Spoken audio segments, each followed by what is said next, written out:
Unfortunately, another day in America, another unarmed black man shot by cops. So in this case, it's in Oklahoma.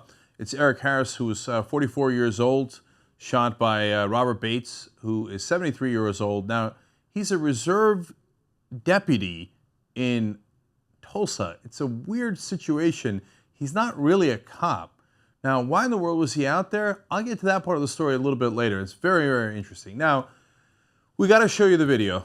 And if you watch the whole thing, we're going to show you the snippets, unfortunately, where the tragedy happens, right? If you watch the whole thing as I did, you'll see that he comes in and he makes an illicit gun sale. Eric Harris does, right? Now, he no longer has a gun. You see him in the video, put it down. That part of the video shows you, hey, you know, this guy's up to no good. There's no question. He's committed crime, and he's committed many crimes before, right? And that doesn't mean you get to shoot him and kill him, obviously, right? And then he runs from the officers. The other thing it shows you, by the way, is a guy in the very last minutes of his life who doesn't know that he's about to die, right? Now, running from the cops, not a good idea. Shooting him when he's clearly unarmed and you've got a couple of guys on top of him, even a worse idea. Now, they say it was an accident. You're going to see the video for yourself, and then I'm going to break it down for you. Let's watch the first part. Now, and again, if you're squeamish, this eventually leads to this guy's death. He dies about an hour later as they're trying to resuscitate him, and they can't. Let's watch. Stop right here! Stop right here!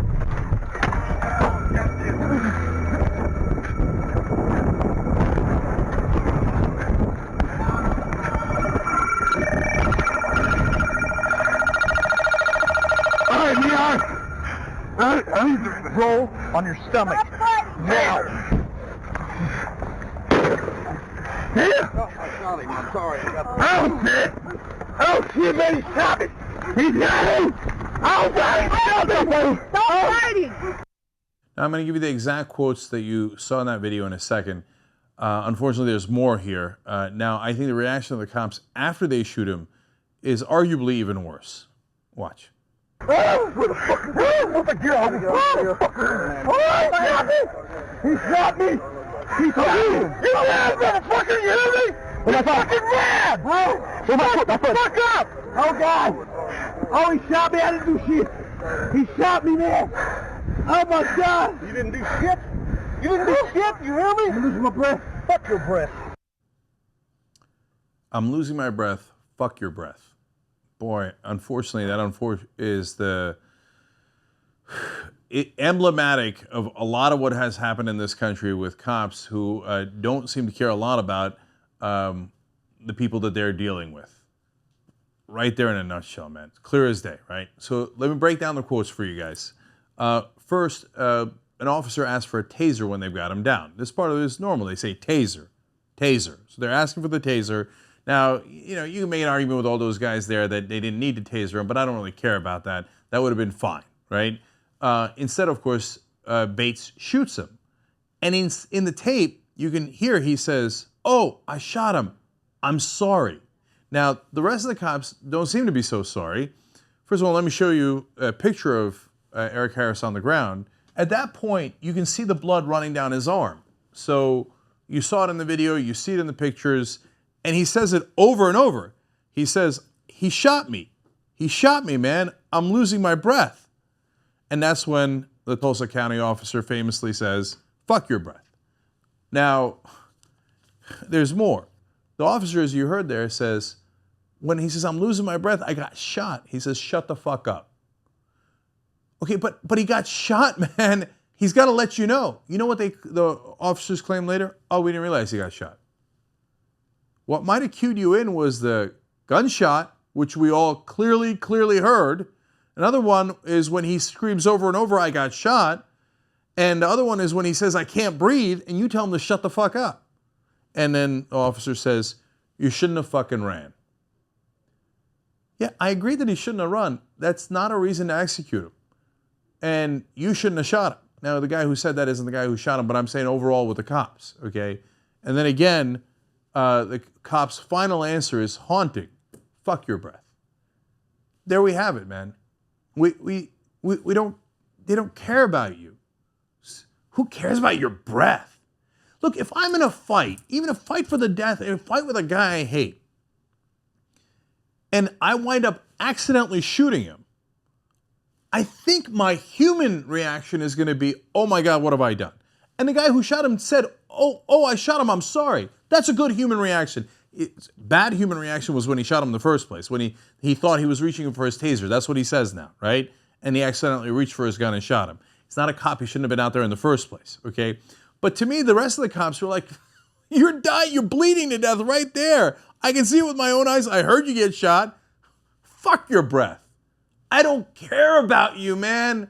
I don't care about you at all. I don't care about your life. You're not relevant to me. Okay, now, why do they care about Bates? And if he's not a real cop, why was he out there? Well, that's an interesting part of the story. So let's go to that. Tulsa Police Sergeant Jim Clark said Bates, first of all, to excuse him for his actions, suffered from slip and capture, a phenomenon where people do the opposite of what's intended during times of extreme emergencies and pressure. I'm sure he meant to hug him and accidentally shot him instead. Now, look, I do believe it was a mistake based on the video we just saw together, right? The guy says, oh, no, I shot him, right? So that seems like he made a mistake. I think I generally, they'll have to do an investigation, but for the moment being, I generally believe that he did mean to tase him and shot him instead, right? But this whole, well, it was slip and capture, what are you gonna do? Now, they're gonna protect their own. That's what cops always do, right or wrong, right? So I get that initial instinct, but as I read through the defenses, I began to think, wait a minute, now this looks a little different than you would have in other situations. Turns out it is. Tulsa World explains, Bates is not an active member of the task force, but donates his hours there as a highly regarded member of the Reserve Deputy Program, according to Clark. That's the guy that we've been quoting. Robert Bates, it turns out, has donated thousands of dollars worth of items to the sheriff's office since becoming a reserve deputy in 2008. Oh. This whole reserve deputy program is for rich people who give money to cops. They go out there, pretend to be cops, and they give them weapons. Disaster. Bates gave $2,500 to a Tulsa sheriff who was running for office. That's why they give him a gun. That's why you get to chase bad guys. He's 73 years old, Bates is. It's understandable he could make an error if he doesn't have the training of police officers, although with training of police officers, he might also make that same error, unfortunately, as we've seen throughout the country. And he's 73 years old, but he's a millionaire. He's got his own business that he founded, and I don't know anything about his business, and I'm glad he founded a business and is successful. No problem with that. But I don't think you should be playing cop out there just because you gave him a lot of money. Well, when asked about it, Major Shannon Clark says, there are lots of wealthy people in the reserve program.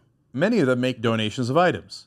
That's not unusual at all. Yeah, maybe it's not unusual for you, but it's not the right thing to do. Basically, they're like, we get bribed all the time to give us fancy equipment, and then we let them ride along, and every once in a while they'll shoot a suspect. That's a really bad idea. But in this country, if you have money and power, you get everything. If you're powerless, fuck your breath. Bates is classified as an advanced reserve, which means he can do anything a full-time deputy can do. So you can buy yourself out of the training. They do their own set of training for these reserve deputies, and they claim they put in a lot of hours to do that training. But it's not the same thing as being a cop. They didn't go through that whole process, right? But it doesn't matter. In America, you got money here. I give $2,500 to bribe a sheriff. I mean, give him official campaign donations. And I'm not saying that that's untoward and outside the system. I'm saying it's untoward and inside the system. In America, we've legalized bribery, so you can just give money to sheriffs, to judges in the jurisdictions where they run for office, to politicians. You just buy them all. And you go to the cops, I'll give you fancy equipment, and you make me a fake cop.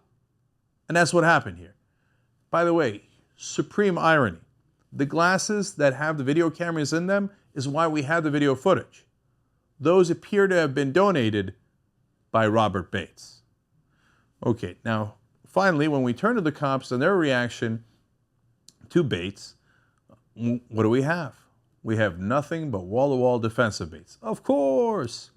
He made an error, says Stanley Glantz, Tulsa County Sheriff. How many errors are made in an operating room every week?